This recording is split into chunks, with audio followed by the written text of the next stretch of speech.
Hello, and welcome to our webinar today on how the LNG sector can play a role in reducing methane emissions. As the IPCC report outlined earlier this year, there is actually no time to waste in addressing methane emissions. We also hope the topic to be a key plank in the COP26 discussions in around a month's time. My name is George Tyros, and I'm Senior Advisor at MiQ, a not-for-profit partnership between Systemic and RMI, with the aim of rapidly reducing methane emissions from the natural gas supply chain. At MiQ, we've launched earlier this year methane certification standards for the upstream sector, with several large companies signing up already, including EQT, Chesapeake, and Exxon in the recent months. At this webinar, amongst others, my colleague Simon will introduce the MiQ LNG standard. Before we kick off, a couple of housekeeping things. Today's webinar is being recorded, and if you want to ask questions or comments, then there is the Q&A function in Zoom. And it's my role to aim to address as many as possible of the questions to the webinar participants, i.e. the panelists. Talking about the panelists, let me introduce the panelists. I must say I am really delighted to be joined by such a panel of leading experts in the LNG sector. And when we started discussing with the different people, what really struck me was, apart from the enormous amount of expertise and knowledge, is the overall background and history of the panelists. For example, the panelists originate from or reside, and I'm certain I'm going to forget some countries here, but trying to add it all up, I got into UK, Norway, France, Netherlands, Singapore, United States, Australia, and Japan, of different backgrounds, origination, residencies. And I think that's fantastic. And of course, it reflects the truly global nature of the LNG industry, which, as you can imagine, is actually what's really required to address methane emissions. Methane emissions, just like carbon emissions, it's a global problem. And so for a global industry to address this, I'm actually very optimistic that this is something that's achievable for this industry. Of course, it's always about how do you do it, and not necessarily about what ones you should be doing. And that's exactly the topic of this panel today. Before we kick off the initial presentations, I will briefly introduce each panelist. So first we have Stephanie Sunye, Managing Director of the highly respected Carbon Limits. Stephanie is an expert on emissions and mitigation of greenhouse gases in the oil and gas sector. And over the past decades, Stephanie has worked, amongst others, with Norwegian, Canadian, and the EU governments and the IEA along methane emissions and other subjects. And her expertise in this area is going to be key to this panel. My colleague, Simon Yarrow, is a former LNG trader and originator at, amongst others, Sempra, JP Morgan, and Picnic, the Polish utility. And it's great to work alongside Saima, and she will provide an overview of what MiQ is doing on LNG. I'm also very pleased to be joined by Vincent Demery, the Secretary General of GIGNOL, the International Association of LNG Importers, representing 86 members across basically all the LNG trading zones, which totals around 90% of the sector. So I'm very much looking forward to Vincent's comments. It's great to have Roger Beaumont, the Global Head of LNG Originating and Environmental Solutions at Pavilion, based in Singapore here. He's responsible for defining and implementing the organization's global LNG strategy. And again, very pleased to have Roger on this panel. As we all know, Pavilion made some very early announcements on when it comes to GHG emissions, and very keen to hear how about they went and the challenges they faced there, for example. Finally, we're also joined by Taku Hide, who is the new decarbonisation strategy lead at Origin Energy in Australia. Having spent 2 years at RMI, which is one of our partners in MiQ, as a principal, and also more than a decade running a consultancy which specializes in greenhouse gas emissions and methane. So I think you'll all conclude with me that the panel we have here should be able to answer any of the questions you might have regarding methane emissions and LNG. Okay, maybe not all the questions, but the vast majority of questions we're asking ourselves, we should be able to solve it. With that, I will now hand over to Stephanie, who will give a quick introduction and set the scene on methane emissions and the LNG sector. Over to you, Stephanie.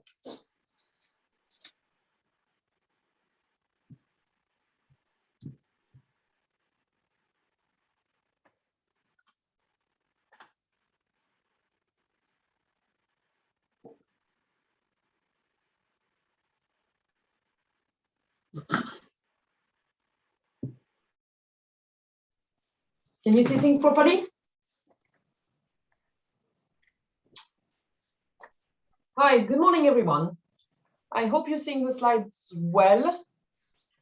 Obviously, Zoom is always playing tricks. So the first question I'm going to try to ask today and answer today is why do we need such a certification? Why do we need something credible, transparent, and ambitious in terms of methane emission certification in the LNG world?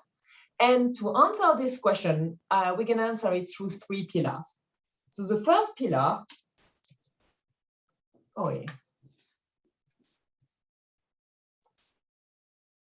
sorry about that.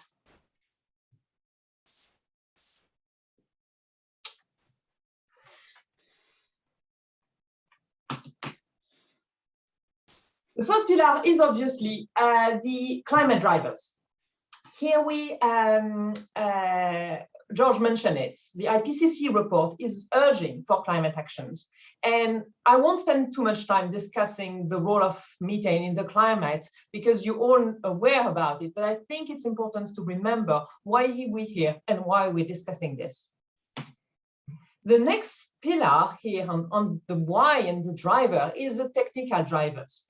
I typically explain that accounting for CO2 emission is actually very easy, in particular for CO2 from energy. Basically, if you know how much fuel you're consuming, you know how much CO2 there is, give or take. For methane, the equation is much more complex. First, there's many different types of source of emissions, and each has their own specificity. Again, I won't be drilling into the details here, but obviously when we're talking about incomplete combustion or when we're talking about leaks, the challenge and the way we account for them are very, very different. The next item is that there's a lot of practical challenge to quantify these emissions. Again, taking my 2 examples, in terms of quantification methods, you won't choose the same one, both if you want to calculate your emission or if you want to measure them. The measurement technology is going to be very different for my 2 categories. And there's not 2, there's more like 20 in real life. The third technical driver is that there's an important variability of emissions. So there's less information on this from LNG equipment, but we have them from all over the gas value chain in general. Basically, the similar equipment or the same facility does not emit the same amount over time. And if we take 2 different facilities, which looks from the outside fairly alike, they may emit something very, very different. So the lesson learned from one facility may not be copy-pasted to the next one. And the last technical driver is that the quantification approach does impact your result. There's a number of quantification approach. Again, I could do a full presentation on that, but if you decide to do a bottom-up inventory using emission factor, or bottom-up inventory using measurements, or a site-level quantification, you may end up with very different results. And that's one of the specificity, challenge, excitement you can decide of methane emission quantification. So all of that makes methane quantification and mitigation very different from CO2 and create these drivers and this need for a certification or a clear guidance on how to do things. But the other side, and there's also a lot of push from commercial drivers. So let me drill a bit into that. Why do we need a certification from a commercial side? The first reason is that there's not one, actually. So currently, there's no one global certification or standard available. That's the first aspect. The second one is that there's a real demand from the consumer side. So the number of consumers that wants to know where their gas is coming from, what is the carbon footprint of their gas, and to reduce it as much as possible. And this demand has materialized in the different carbon neutral LNG cargo we have seen over the past months. From a country perspective, there's also an increasingly concern about the emission along the value chain.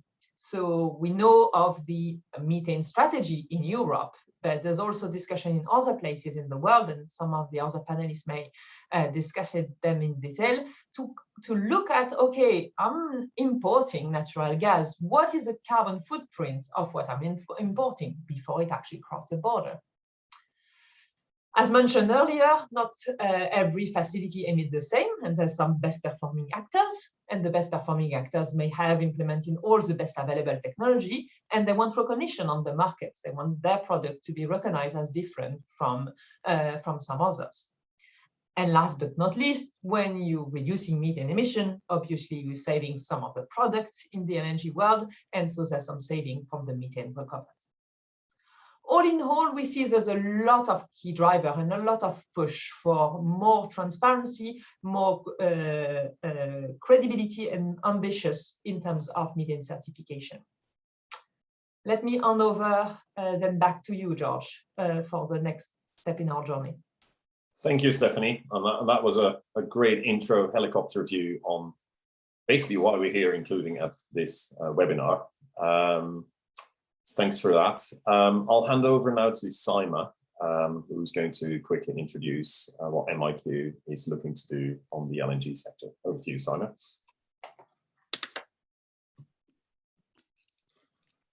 Hi. So I'm just going to, as quick as I can, go over a few slides on what we're doing. And Stephanie, thank you for setting a good background as to why a standard is needed. So I'm sure everyone is aware that all gas is not equal, and the methane emissions, especially around the production gas, vary very highly from country to country and within country. So here's just a quick graph of the carbon footprint of gas suppliers to China from a previous study from Ganel. And it can show, the blue section shows from the GHGs associated with gas extraction from domestic pipeline, international pipeline, and LNG. LNG from various countries. And then the last half of the LNG section is actually all from the US, showing the high range of different emissions associated with different basins within the US, which is why it's so important to really understand where your gas is coming from. So how are we doing this at MiQ? We have a three-pronged approach. So we are certifying gas based on methane emission performance. And we're doing this through calculated methane intensity, which is quite a common practice, but as Stephanie said, there's no standard way of doing this. So there are different ways that people are coming up with this estimated methane intensity. And, you know, what is reported out there is not that accurate. It is just a rough estimate as that. So to make this calculated methane intensity more accurate, we have introduced a robust monitoring technology section and company practices section. To be certified by our MiQ standard, there is a compulsory segment on both the monitoring technology and the company practice. You cannot say you have a certain level of methane intensity, but don't have minimum monitoring technology to have this check in place. And if you don't have good practices in place to allow you to even use the equipment or to have certain policies that reduce methane emissions, then it's not going to work and it's not going to be an accurate number. So based on these three areas, we give a grade and we can certify a facility. The higher the grade, the more stringent the process is, the more regular the measurements are. And for example, if you are a grade A and a facility level, we introduce not just source level, you also need to do a facility level and top down, which would give you an even more accurate measurement estimation. As well as on a facility level, because of the different sections of MiQ standards that we are introducing, we will be able to give a full LCA grade for your final LNG product, whether it is a grade for your desk cargo or a FOB cargo, or including regas. We will have those in place. We will also be introducing a pipeline segment, which we're working on at the moment, which is not important for LNG everywhere, but it is important for LNG, for example, in the US, which often from production has to travel through large transmission pipelines before you get to liquefaction.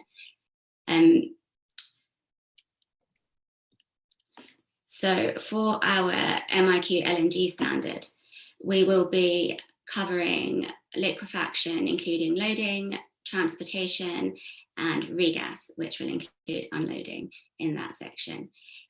For the shipping section of this, we will also include the ballast part of the journey. We will be measuring liquefaction facilities and regas facilities in a similar way to our onshore and offshore standard, where it's done on a facility level, where you can certify a facility for a year based on our standard. For shipping, however, it's not the way we will do it. We will do it based on methane emission quantification. As everyone here knows, in the LNG market, the emissions associated with the shipping are very different from voyage to voyage, very dependent on fuel consumption, days, and the type of main engine, auxiliary engine. And based on the fleet that's out there at the moment, estimated methane emissions on common LNG voyages vary. We've seen estimates from 0.05% to 5% methane intensities, and they'll be higher when you come to a TFDE or DFDE engine compared to new modern engines, so new modern vessels. When it comes to current reported methane emissions that are out there for regas facilities and liquefaction facilities, they are, like I said, just estimates, and you cannot compare them because there is no standard, which is why we're doing what we're doing. But they are currently quite low for modern facilities. We've seen reports out there from 0.003%, but old facilities that are probably being decommissioned, we've seen as high as 1% methane intensity. Regas as well, low estimates of what is out there, but also not everyone is publishing their numbers. So it is, hard to see what everyone's estimates are. But there's been a recent occurrence where Clean Air Task Force was measuring methane emissions in various gas facilities around Europe and found large plumes of methane emissions at a regas facility in Italy. To go back to our company practices, which is a main part of our grading system, these methane emissions that were found at this regas facility were ongoing, and the plan was not to fix them till the end of the year. In our company practices, as a compulsory component, you have to fix any leaks that are detected within a certain number of days, or you would not qualify. So just quickly, where we are today, we have an onshore production standard, which we are happy to say is now open source. It's available for anyone to download from our website to see how our standard works with the different components and the finer details.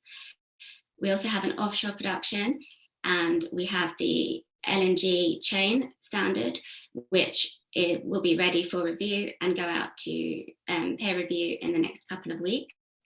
And anyone who then wants to start looking at certification for the LNG chain, we can start doing that as well. We have a midstream section under development, and we have MiQ certificates from our production that signed up, which is currently going under audit, will be available at the end of this year. And to put that into numbers for you, it's the equivalent of 1.5 of global gas production that is currently under audit for MiQ certification, which is around 10% of the EU gas consumption. So that amount of gas, some of that, or a large proportion of that, can be worked into the LNG value chain and help you understand what your real emissions, methane emissions, are for your LNG value chain when you receive your LNG cargo, rather than just using the same factor or a non-granular formula to figure this out, and you can use that alongside your carbon numbers to create your overall GHG cargoes. So if you are interested in finding more, please get in touch, and I will pass you back to George. Thank you, Simon. That was a very good intro on LNG standard for MiQ, and I'm sure we'll have many more questions, some of them very detailed, some of them conceptual, during the webinar. We'll now turn to the Q&A section of this webinar. So just to remind the participants, you can post in the Q&A section box in Zoom. So if you're a participant in the LNG sector and you want to learn more about methane emissions, this is actually the right place in case you fell asleep or joined late or whatever it might have been. It's very early for some parts of the globe, being a global industry.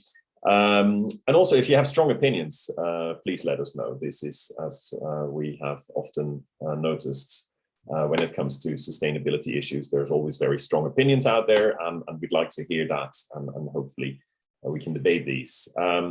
So yes, use the Q&A function in Zoom for this in the meantime. So I'm just going to kick off in the meantime, maybe start with Roger.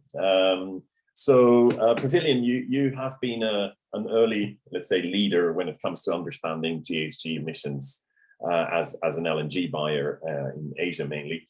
What has driven this, and how important is it for you as Pavilion and yourself as a person to understand methane emissions and GHG emissions as a wider concept?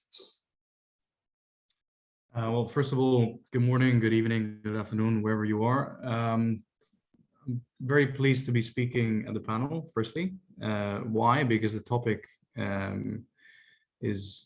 triggers me on two fronts. One, because I'm super passionate about the LNG industry. For those that know me, I think they can testify that.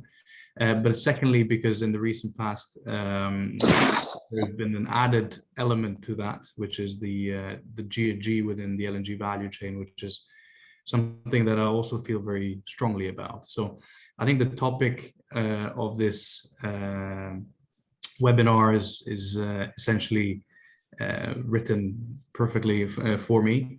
So I thank you for giving me the opportunity to speak. That's number one. Secondly, to come to your question, I think that when we talk about GHG emissions anywhere, regardless of whether we're talking LNG value chain or in our daily lives, I think there's some sense of responsibility that everyone needs to have and needs to take. And yes, I think to trigger this consciousness around what GHG emissions mean, you need to have kind of a stick and a carrot at the same time. The stick is clearly all the regulatory aspects that are essentially going to come up, such as the EU methane strategy. But there's also some sense of, I would say, civil duty, I guess, with regards to essentially knowing what you're buying. It's the same as you go to a supermarket and you buy a packet of biscuits. You want to know what's inside the box. And that's essentially how at Pavilion we've come up with the idea, not that it's so groundbreaking, but I think it's groundbreaking to put it into a commercial agreement, whereby we're essentially holding the seller responsible for sharing with us what that content is, with regards to not only methane emissions, but also CO2 and N2O. And I think that's very important. I think it's been a first step towards greater transparency in the LNG traded market. And I hope that it has set a discussion going, which hopefully this is the result of it, whereby we create greater awareness amongst all the players and those players are going to follow suit. So I think firstly, just to cut it short, there was a civil sense of duty to say, I want to know what I'm going to sell on to my end customers in Singapore, for example. And hence, we found some suppliers that are and our partners by now, like Qatar and Chevron, that have been very keen on participating with us on that journey. And secondly, because we do believe that the stick at some point is coming as well. So it's coming from both angles, I would say. Thank you. I think that's a very good introduction of why, because indeed you started as Pavilion as one of the early leaders, and we only just started MiQ, and that was very pleasing to see. There was like-minded people wanting to push the boundaries here. Maybe over to Vincent. Roger gave us view as Pavilion in Asia. Vincent, obviously, you're the Secretary General of a global organization, and be very interesting to know if how your members and yourselves are thinking around this on a global perspective. Do you see differences between the regions, approaches? Be very interesting to know that, I think. Yeah. Thanks, George, and thanks for giving me the opportunity to be on this great panel. It's an excellent question, the question of regional approaches to methane emissions. Obviously, you mentioned the fact that Pavilion is based in Asia. Pavilion Energy is also a member of GIGNL, so we are very admiring this pioneering and leading initiative that they took now already more than 1 year ago. To be frank, in terms of methane emissions, my first impression was that Europe was leading the pack in terms of improving detection, monitoring, reporting of emissions, and that Asia was lagging behind, and US to some extent had some very granular data on some of the activities going on, but that generally speaking, the North American region was also lagging behind. And after having been involved in this topic for now some years, I realized that this is not true. And within our members, we see really a momentum to tackle this issue, regardless of the region where our members are based. If you take a country like Japan, for instance, any business which emits more than 3,000 tons of CH4 per year is required to report emissions. But in practice, the gas utilities report much smaller volumes every year. Now, the MRV methodologies can still be improved. But there are a lot of efforts which are already being done on the reporting side. And within GIGNL, we have conducted a project recently on MRV and offsetting of GHG emissions. And we saw really a global effort to tackle this issue. So I would say it's not only a European issue, but there is growing awareness that that we need to tackle this at a global level, and that this is a global level. As you rightly said in your introduction, LNG is a global business. So if you want to tackle the problem, you have to take it from a global angle. Thank you, and I think you actually provided a segue for two further questions. First one probably for Taku. You mentioned Japan, and Taku is originally from Japan and now moving closer, going from the US to Australia. Taku, you worked previously at RMI, not-for-profit sector, and now you are working in Origin in a commercial organization. And in both cases, you are looking at, amongst others, methane emissions and GHG emissions. How are you seeing that change, that challenge of looking at the same problem from different parts of the industry? Thanks, George, and hi everyone. I think in general it's the same, right? And it's whether you're on the commercial side or on the NGO side, I think the common purpose really that unites both the commercial side, the nonprofit side, and all the efforts that are going on is really being supportive of the efforts to get more accurate measurements. I know that while I was with RMI, there was a push to want to know more. Hey, we really can't act or enact policies on things that we cannot understand and we cannot measure. And same thing on the commercial side, right? Even having switched to the commercial side, we do want to know more, right? And certainly the industry is doing a lot to quantify these methane emissions. And what's been really, really helpful are the vendors who have provided cutting edge technology. It does seem to me that the cutting edge vendors, I think the next challenge for those vendors are going to be how they then encode the measurements that come out of this into emerging standards like the MiQ.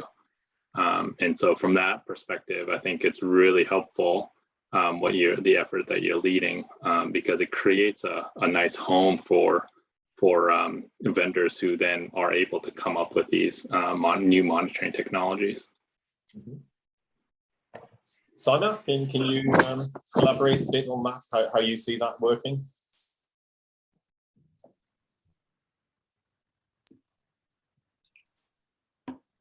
Sorry, what was that? I was reading the audience questions, apologies. No worry. So Ataka just talked about the some of the vendors, the more advanced vendors, needing a home into standards.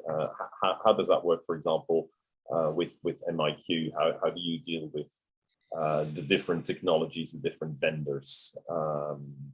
Is MiQ vendor specific? Can there be different ones? How do you do with that? So in terms of the different technology vendors, we are technology agnostic at MiQ. There are many technologies out there and it's constantly evolving. So, you know, we need to have a standard that allows for technology evolving and for, you know, for technology to improve, to be able to better accurately estimate methane emissions, which at the moment, you know, Stephanie can say is, you know, a lot of the technology out there, although it's a great start, I mean, it varies, and some of the estimates, the ranges are very high as well. So, you know, we set a minimum standard, as I said, as to what is needed in place, but we have extra controls in place, and we, you know, we can't say you have to use, you know, top down for everything, because it doesn't work on everything. Your satellites yet don't work on everything, but everything is a good check. So the more you have, the more you implement, the more you use, and the more frequent and the more representative your sample, the better the result you will get in the end, and the more accurate your quantification estimate will be. And that's why we have more and more criteria in place to be able to achieve additional points to get a more accurate grade. I hope that answered your question. Thank you. And actually, Taku and I think Vincent as well, or no, Roger actually as well, mentioned independent regulation, or the early start of Europe, for example, the stick and the carrot, I think was mentioned. And sometimes I hear people say, well, surely, and this is slightly provocative on purpose, the answer is stringent regulation. Let's just do this on a global scale now. Stephanie, have you got any views on what are the hurdles for global regulation, and how is it proceeding, and what's the different speed, and how would it work together with, let's say, company initiatives and voluntary initiatives such as certification? I thank George.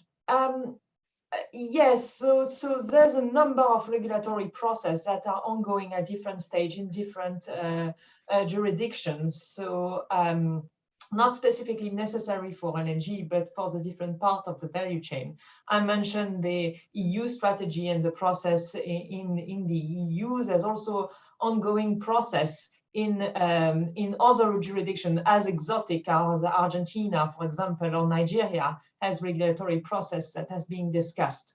The reality is that at this point on time, speed is of the essence. And if we just wait happily for all the regulation of the world to be aligned in what we need here, that won't be fast enough. So as you mentioned, the voluntary measures and the voluntary system are actually crucial to get things moving faster than when we would have only with a regulatory system. Thank you. And that probably leads me to a subject that often pops up around the voluntary markets, and that is, especially if you use concepts such as certification, is that it leads to pricing. And performance standards such as MiQ could lead to what's called a differentiated pricing market over time based on methane emissions. And I'm addressing it, I think, to Roger and Taco maybe, and Vincent, and also Simon. Do you have any views on how this could evolve over time? Because obviously, especially the LNG industry, pricing is key, it being a commodity market. Maybe I start and give it a crack. I guess you have the $1 billion answer here. I wish. I guess I want to start with the fact that, you know, LNG or gas is a fossil fuel. We cannot deny that. And I think that as an industry, hopefully we've moved on, that the notion that gas or LNG is the cleanest of the fossil fuels, although that is true, doesn't exempt us from being transparent in the quantification. And that's why developments like the ones that we're developing with our partners, and very similar in line with what GNL is doing, are very valuable. So what does that mean for the commercial aspect of it? For those that are part of the LNG industry from a commercial angle and how you trade LNG, you start seeing quite a few complexities arising. By now, from the 1960s, the LNG industry has evolved significantly from a point-to-point system to a global network where multiple buyers are linking suppliers with end users. And that has created, for the good, because I think it has helped reduce the price, although I think that currently, as we speak, gas prices are incredibly high. It has reduced the cost of bringing that to market to the benefit of the world. So the transparency is needed to create a commercial system. For example, contracts nowadays are pretty standard. You have source substitution in long-term or mid-term or even spot contracts. So how do you deal with that when the specificity of where the LNG comes from is going to determine your GHG content of that cargo? So it's these kind of questions that we at Pavilion have thought about. We think we found a solution around how to deal with it in a contractual manner. I'm sure it won't be perfect and it'll be refined over time, but I think it is the first commercial trigger, I guess, whereby we're trying to solve those issues. I personally believe, this is probably not a company statement, my personal statement, is that in a couple of years we're going to see a two-split of the market, whereby essentially the cleaner level of LNG is going to be traded at the regular prices, and the more polluting will come at a discount, rather than what most people are thinking.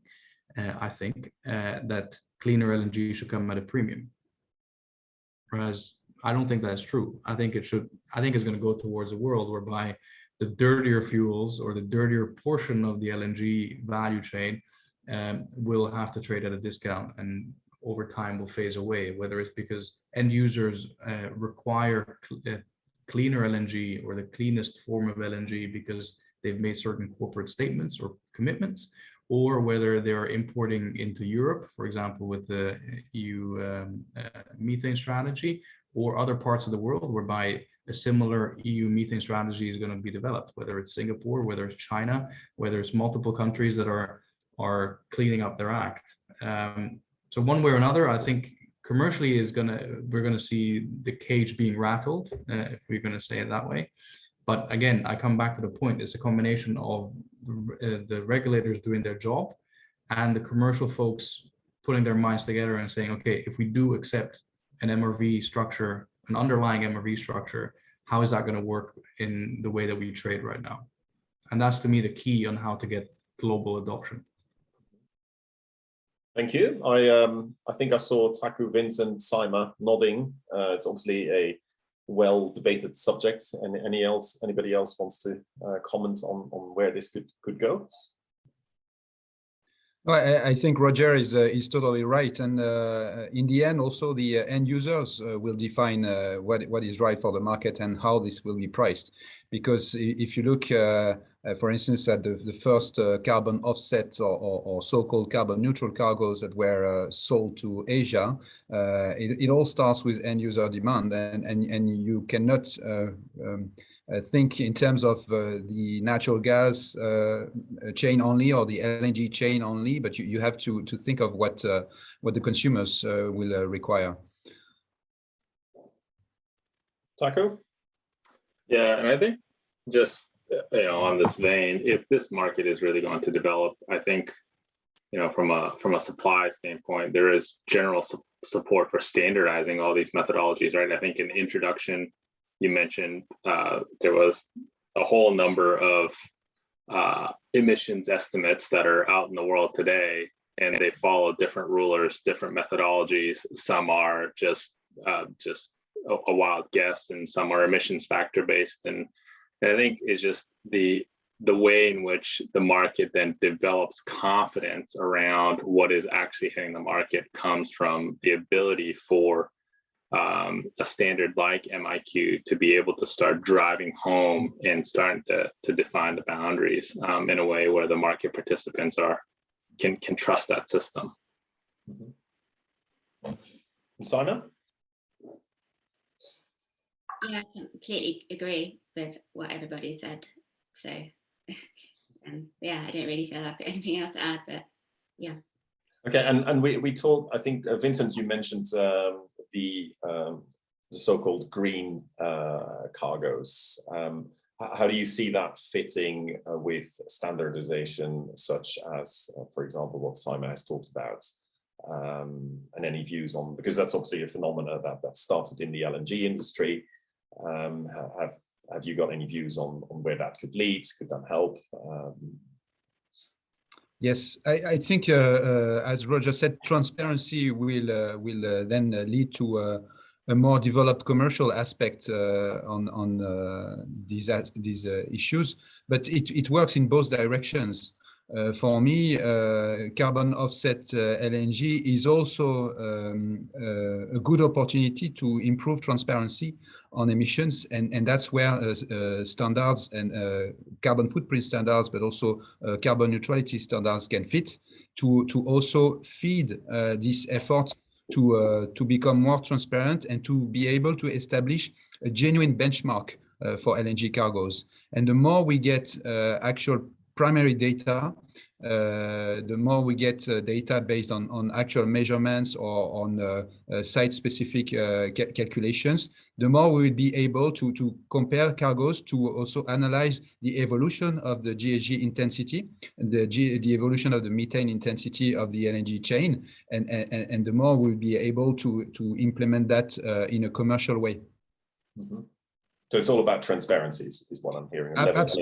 Absolutely, and different players are at different stages of progress with regard to MRV, and we shouldn't discourage the least well-performing players to also embrace a good methodology to quantify emissions. So that's why we need to recognize that there are also a variety of methodologies out there, but as long as they are transparent, as long as we know which stages of the value chain have been quantified in terms of GHG emissions, which standards have been applied, we would be able to benchmark transparently. Mm-hmm. And so with all this transparency, obviously, that requires indeed standards and certification, and probably auditors and people measuring and intervention in the chain. We've currently got very high prices in the LNG. Well, actually, anywhere, any commodity these days. It's all over clearly. And a question that sometimes pops up is, now that there's high prices in the commodity worlds, is that going to distract us from what we are talking about here, for example? Simon, I see you nodding, so. I mean, especially in gas, I mean, it's not going to distract us from our goal of what we need to do to reach our climate targets, but also it's even more important for producers to capture that gas. Don't let it leak, capture it, give it to the people who need the gas, you know? If anything, they should be working harder to stop any fugitive emissions rather than, you know, just ignoring it and letting it pollute. So yeah, it shouldn't affect it. And, you know, we understand gas prices and commodity prices in general are incredibly high right now, and it's an issue, but this standards such as MiQ or, you know, anything else, a proof that you are making a difference on you're putting the investment and the effort into reducing your methane emissions will only help get more projects commissioned, approved, and get supply contracts to reach FID, which will then only help future balance. You know, it can only help, it's not detrimental in that sense. So everything is fitting, everything should work together, if that makes sense.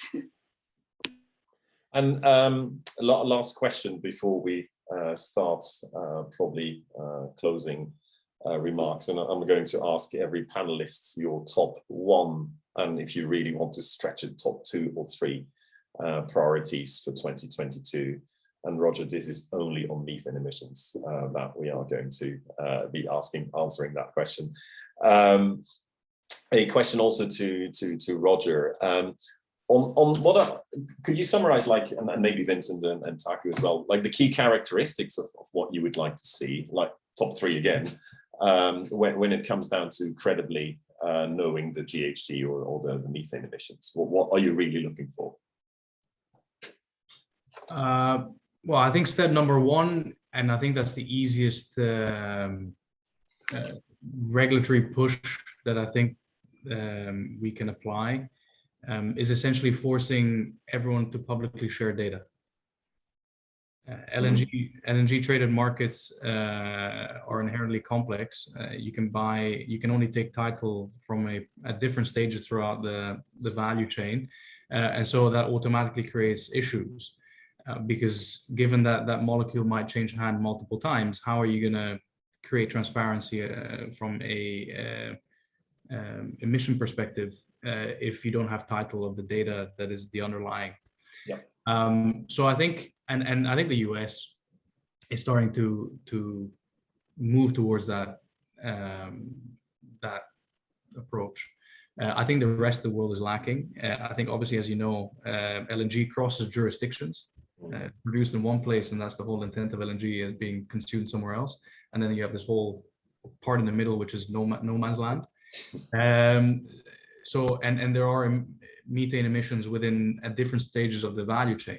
Okay, primarily, I think at the source, but also in the shipping leg of the LNG value chain. So firstly, I think the first one I would like to see is that everyone shares their data openly so they can be used by third parties. Otherwise, we're not going to get to a transparent outcome. Taku? Sorry? Taku? Sorry, Taku, yeah.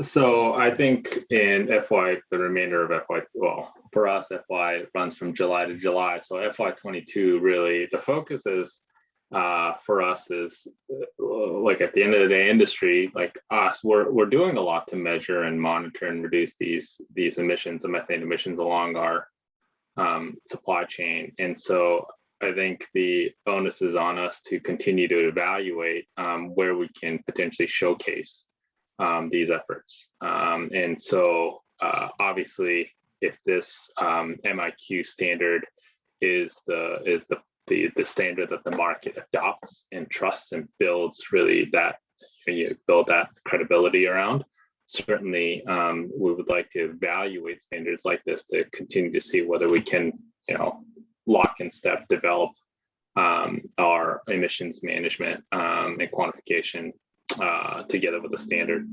So the evaluation of standards, I think what we would like to see is just making sure that we understand how standards such as the MiQ evolve over time, right? The last thing we want is to hitch ourselves to a standard that then stays stagnant and then cannot evolve with technologies or market preferences or market expectations. So just gaining clarity and understanding of how the standard continues to flex and evolve, both from a technology standpoint, but also from a market standpoint, I think would be good to understand further. I think that was more a question to Simon. Simon. So from Turkey, you're saying about, I think I already mentioned this. The reason we do not say specific technology is because technology is constantly evolving. So you can't just align to one specific technology, which other certification systems, not global ones, but other certification systems do. And where some people might see that as an advantage, personally, I see that as detrimental. So, which is why we have our standard the way we do. And so, it is something that can constantly evolve. And I just want to also add, when it comes to the different standards out there, our standard is one that is aligned with other organizations implementations out there. There was a question on OGMP, for example. Ours is aligned with OGMP from what is out there. OGMP is not final yet. We don't have all the details, but for example, a grade A is the equivalent to OGMP level 5. So for all those who are worrying that there's too many things out there, ours is not, it's not a standalone. It can be used in conjunction and with other methods of assessing GHGs, and it can be used easily alongside other commitments you might have in reporting. And I completely agree with Roger on his transparency and sharing of information, because one of the challenges we've had here is the lack of available information, because many companies aren't being transparent about their methane emissions. And if everyone could do that, it would make things a lot easier. So please share information. I think that's a call from Simon to the rest of the industry to help us develop this, and as she said, to dynamically evolve it so that we can address the concerns of, amongst others, Taku. I'm just going to take one quick question as well, because some of them we've already answered separately. I'm going to take one question on here from Mike. Now that, because it's kind of relevant with regards to the LNG stream, and now MiQ has published onshore production and LNG is being finalized. Are there plans to enable life cycle methane emissions certification for gas? What are timelines and how do we get there? You've got 1 minute to answer that, Simon. Max. Yeah, completely. We have been working on our LCA life cycle model, and our colleague Tim Masters has been doing a great job on that. One day he will present.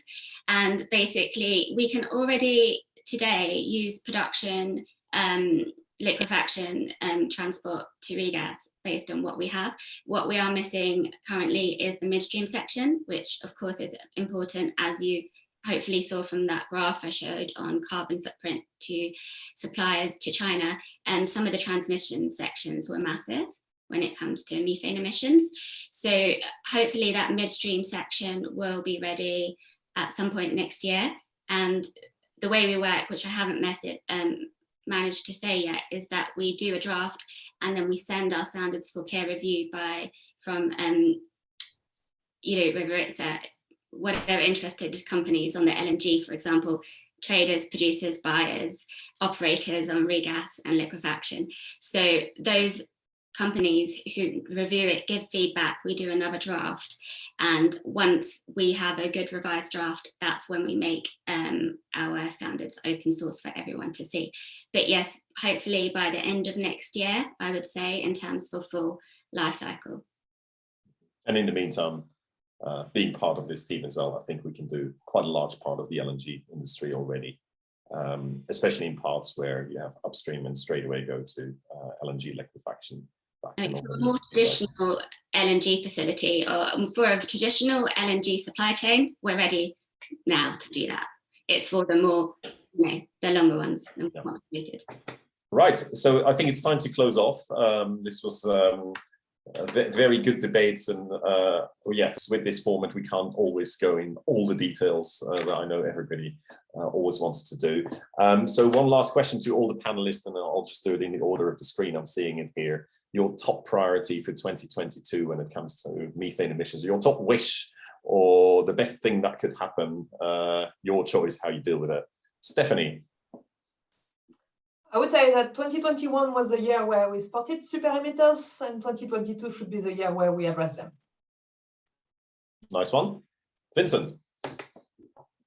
In 2022, if I could make a wish, I'd like to see a global database of GHG emissions associated with LNG cargoes with actual primary data, because they are out there, they exist, but we need to disclose them. The suppliers need to disclose them. I think they will become available as markets set higher expectations for transparency.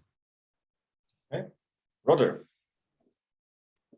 Other than what Vincent said, I think I would look towards 2022, whereby shippers and shipping companies also take some responsibility, which I know they're doing already, in terms of their methane leakage in the voyage, and get some accurate data from that, so that players can actually choose the right ships on the basis of efficiency and limited leakage. Sign-up? Mine would be, for everyone to demand and show more transparency and credibility through something like MiQ, and everyone to realize their responsibility. And, it's not just sellers, it's not just buyers, it's traders, everybody, and operators, for everyone to commit to play a part in addressing the need for transparency for methane emissions, and then to also show, and on a more specific MiQ, what I would love to see is for companies and operators to sign up to MiQ and watch them move up the scale of grades. That would be the most incredible thing. Obviously, that's not going to happen in just a year, but to see people move up a scale and make the changes that need to be made to address methane emissions would be incredible for me. Taco? Yeah, I'm just going to reiterate. I think my FY22 wish is really for my wish list is a standard whereby a market really then starts to coalesce and shows confidence around, where we get to start to showcase some of the industry efforts that are already going on. So I do commend the tremendous amount of work that has already gone into MiQ, and it's something that we'll continue to engage in and study in FY22. Thank you. I'll check in my 2022 wish as well. And that is going to be the start of methane abatements this decade. I like real transparency and abatements. I'm convinced that of the give or take 7 billion tons of methane emissions in the oil and gas sector this decade, we can take away 80%. And with the transparency, I think that can start next year. And that's probably a huge contribution, amongst which the LNG industry can make to fighting climate change. The low-hanging fruit potential of methane emissions, and especially in the oil and gas sector, is just enormous. On that, I want to thank all the panelists for being present. We've had different time zones and, or was it 10 countries present here. And I think it's the same in the attendees and the audience. I think you'll all agree we've had a really good in-depth debate around some subjects, including some thornier subjects, and where do we take this? And it's obviously a complex industry, as we all are aware. I would also like to thank the virtual audience, as one calls them these days, on the webinar in participating. Just as a last closing point, this is recorded, so you'll be able to review it afterwards. Some of the questions we've tried to answer in the actual discussion, the ones that haven't been answered, we will get back to. Simon will get back, or the panelists will get back to those people. And two last things to finish. At MiQ, we're always, and I think this is actually true for everybody here on this panel, everybody here is very enthusiastic to discuss methane emissions and GHG emissions. So contact anybody here on the panel if you have questions, and reach out to any of them. Lastly, you can follow MiQ on LinkedIn or Twitter. And as a closing remark, I hope you've all enjoyed this. And again, I'd like to thank the panelists and the audience for being present here. And on that, we'll close it off here. Thank you very much, everybody. Thank you. Thank you.